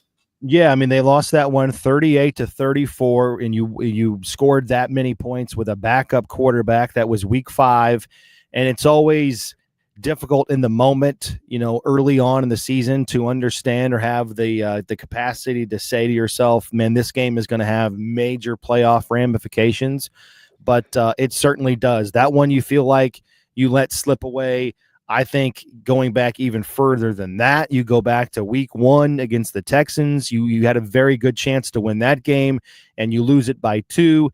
And again, it's the first game of the season. Is it a must-win game? Mathematically, heck no. But based on the rivalry with the Texans and the fact that they won the AFC South last year, and it's probably going to come down to those two teams to win the division again this year, that was a huge game. And the Colts didn't play their best football game in that contest right out of the gate. They let that one slip away. Week 2 against the Packers with a backup quarterback and Malik Willis, who had been there for like 2.5, 3 days. They run the ball all over the Colts. Anthony Richardson didn't play well in that game. They lost 16-10, still had a chance to win, even though they gave up 200-plus rushing yards in the first half. You definitely, file that one into the category of, having a good chance to win and not getting it done. The Jaguars game, like we talked about, the second Texans game where Anthony Richardson arguably had the worst game of his career. The Colts lose that game by 3. So the Colts had 2 opportunities this year against the Texans, and they lost both of them by a combined 5 points. And with the slide that the Texans are on right now, had the Colts won either of those games with the Texans, they'd be in first place in the division right now and having a chance possibly to host a playoff game at Lucas Oil Stadium for the first time since 2014. Like, that's why the NFL is so stinking popular, because every game means so much, and it all comes down to the wire, and everything matters so significantly. And it's the best thing going because parity in the league is so high, and it's a marathon, not a sprint. So much changes week to week with injuries and, who's playing well and who's getting hot at the right time. It's just, unfortunate for the Colts that now they have to sit here and play the coulda, woulda, shoulda game. But, they really only have themselves to blame, and they've got to look at themselves in the mirror for some of the setbacks that they've suffered this year, knowing that, hey, maybe with these last 2 games of the season, they could have been in control of their own destiny to make the playoffs instead of needing a lot of help by some other teams around the AFC. Yeah, their first 5 games were decided by a total of 18 points. Well, they played 15 games on the season, and 13 of them have been decided by 1 score. That's the neighborhood that they live in. Yeah. But it's great. Jonathan Taylor, what a great week he had last week. I mean, his season has been up and down, but he's hitting his stride right now when I guess the Colts need him most if it comes to fruition. But what a great week he had last week. Man, he was running like a thoroughbred. Yeah, 218 yards last week. Second time in his career he's over 200 yards rushing. The Colts themselves set a franchise record for rushing yards in a game, 335, breaking a record that stood for 68 years. The previous record was in 1956 when they ran for 318 yards in a game that year, back in obviously the Baltimore days. I just love the diversity the Colts are having right now within the running game on offense. I think they've really established a really good identity between Anthony Richardson and Jonathan Taylor. And not to geek out too much on just a single formation, but I love the fact that the Colts are lining up way more often now late in the season in the pistol. Get Jonathan Taylor running downhill. I think there's so much to that. Instead of lining him up either to the left or to the right of Richardson in the shotgun, get him the ball going downhill. They're employing a fullback more often now with Andrew Ogletree and some other tight ends that are kind of paving the way in the running game. But it's inside zone, it's outside zone, it's whams, it's misdirections, it's counters. It's really diverse right now. Plus you've got Richardson too, running the football well. They're averaging right around 9-10 design runs for him in the running game the last 5 games. You see it a lot inside the red zone, a lot on third down and short. Just give the ball to your best playmakers on offense, and that offensive line's playing really well right now too. So, again, they've really established an identity running the football, and hopefully they can use that in these last 2 games of the season. And I think the naysayers or the devil's advocates out there look at the Colts' success last week and winning that game 38-30 and rushing for over 300 yards, and then looking at Anthony Richardson and knowing where he's at this stage in his career and needing to grow and get experience and develop and all of those things. And they kind of say, hey, they throw the red challenge flag and they say, hey, it's good that you're winning games, but maybe not so good that your quarterback's only attempting 11 passes in a game. Maybe that's not a sustainable formula going forward. And I think there's something to that, right? You're not going to rush for 300 yards or 250 yards every single game. Inevitably, your quarterback's going to have to make some more plays and be counted upon. My argument to that is, yes, does he need to get better? Does he need to get more accurate?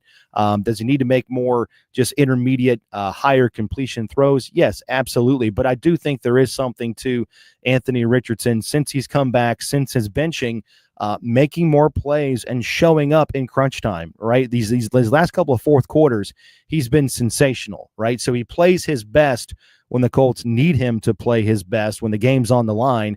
So I think there's something to be said for that. So in that regard, he is growing, he's maturing, and hopefully he can continue to kind of smooth out the rest of his game in the passing game. Yeah, hopefully that continues, and the Colts continue to get to work that as they work toward the playoffs. And speaking of the playoffs, the college football playoffs competing with the NFL last week and did not fare well, as the audience for the NFL basically more than doubled the CFP games, with 6.4 million viewers of the SMU Penn State game on TNT compared to 15.5 million on NBC for the Texans and the Chiefs. Yeah. People like their pro football, brother. They do like their pro football, but I was very much engaged in the college football playoffs, and I'm like a lot of people, everybody else, I'm sure, wishing that those college football playoff games in the first round were better, more competitive. But I think that just speaks to how screwed up they have established this system of seeding and automatic bids and things like that. So, I mean, you know this better than I do. What you essentially had were some of the best teams in the country that were ranked in the top 5 to top 7, teams like Notre Dame and Ohio State and Texas hosting true home games against teams that, were inferior to them. There's no question about that. I mean, SMU's inferior to Penn State. Clemson was really inferior to Texas. Indiana was inferior to Notre Dame. So what did you expect? Those teams should have been on the bye. You should have had Indiana hosting a playoff game against Arizona State, or whatever it is, SMU hosting Clemson. You get what I'm saying. The seeding and the automatic bye system really, I thought, contributed to why the games were so lopsided, and they need to fix it, and it needs to be tweaked starting next year. Well, unfortunately, they won't do that, or can't do that until this contract is up, which is one more season of this at least. That's before they can make any changes as far and what as you're going to have more blowouts next week too. I think obviously the Ohio State Oregon game is going to be great, but that really sucks for Oregon because they did everything right. They won the Big Ten, they won one of those power leagues and went undefeated. And now their path. first playoff game is against Ohio State, whereas Arizona State gets a bye, and they have to play, a team that's not on the level of Ohio State. Same thing with Boise State getting a bye. It's really screwed up, and I think it makes it hard for the common fan to understand how the tournament works, which is, that's the worst part of it, because you want people to be more engaged with the tournament and following along. And if it's too hard to understand how it works and how it's set up, then you lose people.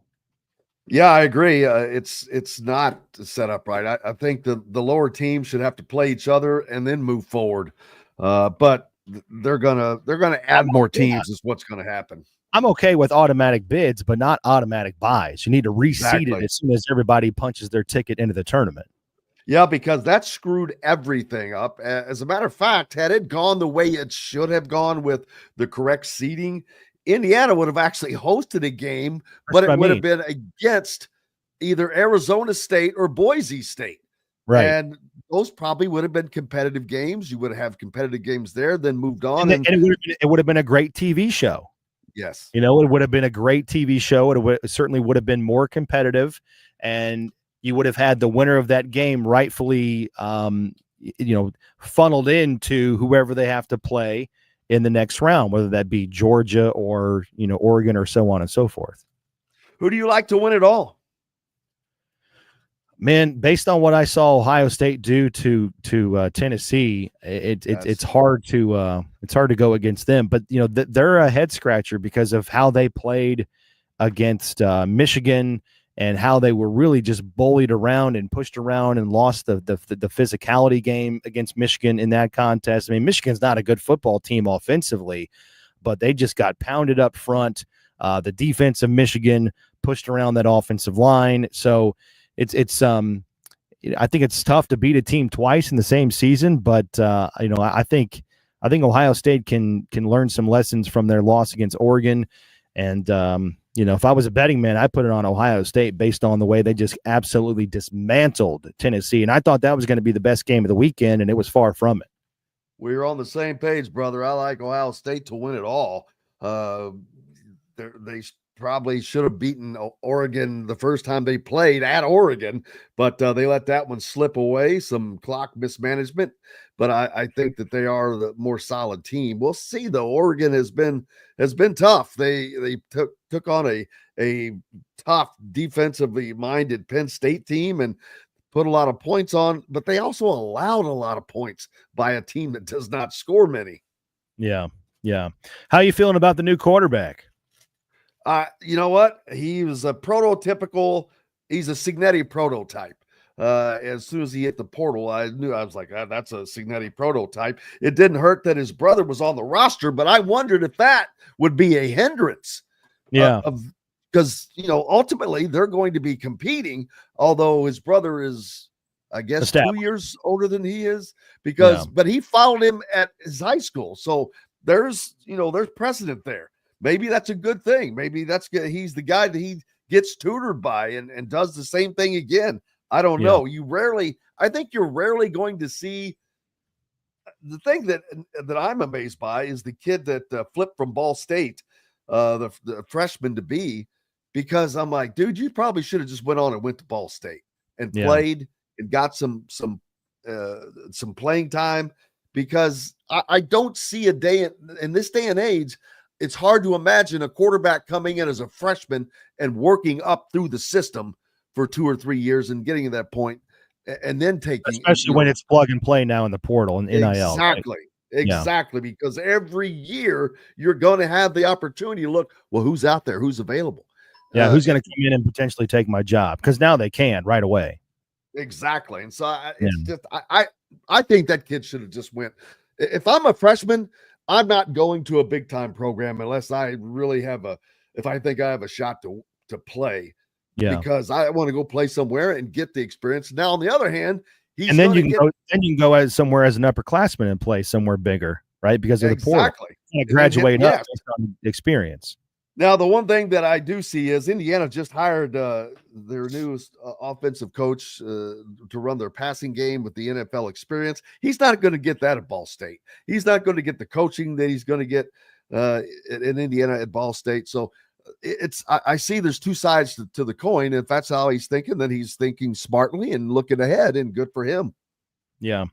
Well, hey, listen, I mean, the Notre Dame game was disappointing because you wanted them to win and show out better in front of a national stage and, kind of add fuel to the fire for all the, the naysayers that, say teams like Indiana shouldn't have been in the college football playoff over, a 3 or 2 win or 2 loss SEC team and things like that. But listen, I love the fact that they grew so much and went so far as a program in 1 year's time.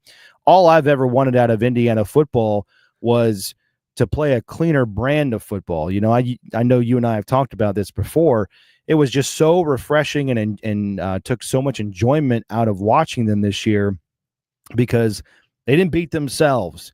You didn't wait for Indiana to not only lose the game, but also just kill themselves with bonehead mistakes and, things that only one team in the country seemingly would do. And that's Indiana football historically in years past. And also winning those games against Maryland and Northwestern and now Rutgers and Minnesota, those games seemingly now going forward are no longer coin flip games. Indiana has better coaching, better infrastructure, more discipline, higher execution than some of those teams. And that forever has been Indiana's downfall, is not being able to consistently win those types of games against those types of programs. So the fact that they swept the season against teams like that is all I've ever wanted for Indiana football. Now, next year, they're going to have to go and play a more difficult schedule just in terms of the teams that they have to face. Historically, I think they play Oregon, they play Penn State, they play Iowa.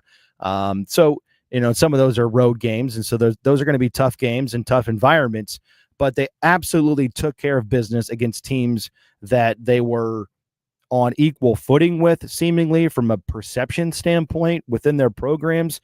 So that's all I've ever wanted for IU football is hopefully now they're the equivalent of Iowa or Wisconsin in the sense that every year they're going to win 7 or 8 games. And then once every 3-4 years, they can do something really special, get to 10, 11 wins, just like they did this year, and get themselves now into the college football playoffs on a semi-routine basis. And I'll raise my hand and talk for only myself, but that's all I've ever wanted out of IU football is to not kill yourself, not do dumb mistakes, play a cleaner brand of football and win games you're supposed to. And that's what they did this year. Yeah. And I look at the schedule now and I'm thinking, okay, they can win 9, maybe 10 games next year. That would be crazy talk in any other, that would have been looked at as a nut job. And now it's like, yeah, and they're only going to get better in terms of the players they bring in, the portal players, and obviously the foundation of what their program has to be with the recruitment out of high school for guys. They're going to get better players and higher star rankings and things like that. Not that those things matter, but you're never probably going to compete with the depth, the quality of depth of teams like Michigan and Ohio State, but you can really raise the bar in a short amount of time. And I think it's also possible to say that maybe IU has a better overall roster next year, but has a worse record because, now with these mega conferences, there's 16 teams in the SEC, there's 18 teams in the Big Ten. Just by math, there's going to be a couple of teams in all of those big conferences that kind of get lucky through luck of the draw by not having to play the huge monster programs on a 1 year basis. And that was Indiana this year. And, Washington was down, Michigan was a little bit down, and they just completely annihilated everybody else on their schedule that was kind of even either on par with them or maybe a step below. And again, do you apologize for that? Hell no, because Indiana's schedule for the last 15, 17 years has been top 5 in the country because they had to play in the Big Ten East. Had IU played in the Big Ten West for a lot of those years, how many more bowl games would they have gone to just by getting to 6 or 7 wins and not getting the annual beating that they took from Penn State or Ohio State or Michigan, right? So you get where I'm going with this. Hopefully they can sustain, but I think there's a chance that they're going to be better on paper in terms of roster and talent next year, but possibly have a worse record. And you have to keep that in mind because the schedule's not going to play out the way it played out this year every single season. Nope, they've got to go to Oregon, to Penn State, and to Iowa next year. Right. So don't have that going for them. Brother, I hope to wish you a happy new year, a great broadcast this weekend, and the best of luck. Appreciate you as always. All right, brother, man. Have a great new year, and I'll talk to you soon. Thank you, sir. The great Matt Taylor, the voice of the Indianapolis Colts, joining us on Indiana Sports Speed Radio. We're back with more on the other side of this break. Andy Moore Honda is Bloomington's #1 Honda dealer for a reason. Buy a new Honda and get a 3-month break from car payments. That's right, no payments for 90 days. That includes the all-new, all-electric Honda Prologue, and you get it for just 0.9% financing. Or the 2024 Honda Ridgeline Black Edition or the Honda Accord LX, both for just 1.9% financing. Get more to your door from AndyMooreHonda.com, Bloomington's #1 Honda dealer and your best place for new and used vehicles. When it comes to apparel and promotions, FreeThink has you covered, literally, whether it's 24 or 200 shirts for sports leagues, businesses, or groups. FreeThink Apparel and Promotions can also create your very own merchandising store. FreeThink Apparel and Promotions did it for Indiana Sports Beat Radio, and they can do it for you.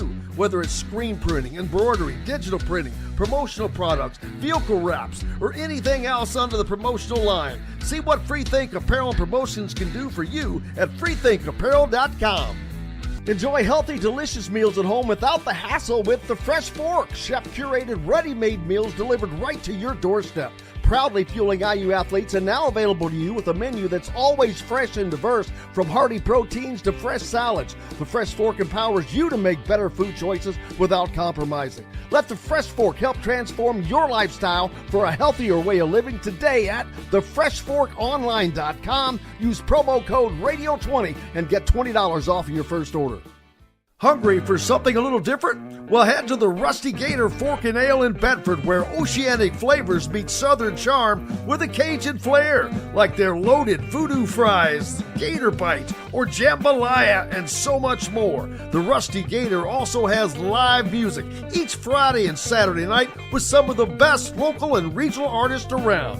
Visit the Rusty Gator Fork and Ale in Bedford and get your Cajun on. Located on 325 acres in beautiful Brown County, Indiana, Hard Truth Distilling Company is the biggest and the best craft distillery around. While Hard Truth is already known for producing internationally awarded whiskeys and spirits like Hard Truth's sour mash bourbons, sweet mash, and hard road ryes, as well as their cinnamon vodka and the always popular toasted coconut rum. Hard Truth Distillery offers so much more. With a full-service restaurant, ATV, and distillery tours, as well as live music, you can spend an entire day at Hard Truth Distillery while making your entire family or group happy. And that's the Hard Truth. Hard Truth products are available across Indiana, as well as many other states. So no matter where you shop, if they don't carry your favorite Hard Truth product, tell them you want the truth, the Hard Truth. Hard Truth Distilling Company encourages you to enjoy all of their products responsibly and to never drink and drive. Welcome back to the Hard Truth Distilling Company studios on this Friday. Heading out for the weekend. I hope you're doing something fun or something enjoying and relaxing. Either way, lots of football coming up as the bowl season is upon us. Last night, Kansas State beat Rutgers in a pretty daggone good game. Matter of fact, you had Toledo and Pitt in their bowl game. That went to 6 overtimes. And then Kansas State and Rutgers. Rutgers had a lead in that game. They were up so big and just allowed Kansas State to storm back. Arkansas State beat Bowling Green. And Connor Bazelak. He had 390 yards passing, the former Indiana Hoosier, last night, throwing the ball all over the place. Then another great slate tonight. Couple of Big Ten or a Big Ten team, at least one. Oklahoma takes on Navy. How in the hell did Oklahoma make a bowl game? That's crazy. Georgia Tech is at Vanderbilt. Not at Vanderbilt, but that's the protective stadium, huh? That's nuts. The Birmingham Bowl. The Oklahoma Navy game is the Lockheed Martin Armed Forces Bowl. Texas Tech at Arkansas in the AutoZone Liberty Bowl down in Memphis. It's at 7 o'clock. These games are all day, noon, 3:30, 7, 8, 10:30. So, man, you watch football all into the early morning hours. Syracuse and Washington State go at it on Fox tonight at 8 o'clock in the DirecTV Holiday Bowl. And then USC and Texas A&M. Be a very interesting game. Doesn't start until 10:30 out in Las Vegas. And then tomorrow, another slate. 8 games tomorrow. Holy cow. UConn, North Carolina, Boston College, Nebraska. Big Ten team there. Iowa State, Miami of Ohio, Colorado State, East Carolina, North Carolina State, BYU, and Colorado. Hey, there you go. That'll be on ABC tomorrow night at 7:30 at the Alamo Dome in San Antonio, the Valero Alamo Bowl. And Louisiana Tech Army go at it that night as well. But the BYU Colorado game, the one to watch out for. Then on Monday, Iowa and Missouri, a Big Ten SEC matchup. And then New Year's Eve, baby, Alabama and Michigan in the ReliaQuest Bowl. That's going to wrap it up for us today. Cannot thank you guys enough. Big thanks to Todd Leary, Zach Osterman, and the rest of the crew. Most importantly, thanks to each and every one of you guys. Without you, we have no reason to be here. Enjoy your weekend and your holidays. Thank you so much. Until Monday, I'm Jim Coyle. I will see you on the radio. Thanks for listening to Indiana Sports Beat Radio. Be sure to subscribe to our YouTube page for more clips and team coverage of Indiana basketball, football, and more. You can also find full episodes and tons of other content on thehoosier.com. We'll see you next time for another edition of Indiana Sports Beat Radio.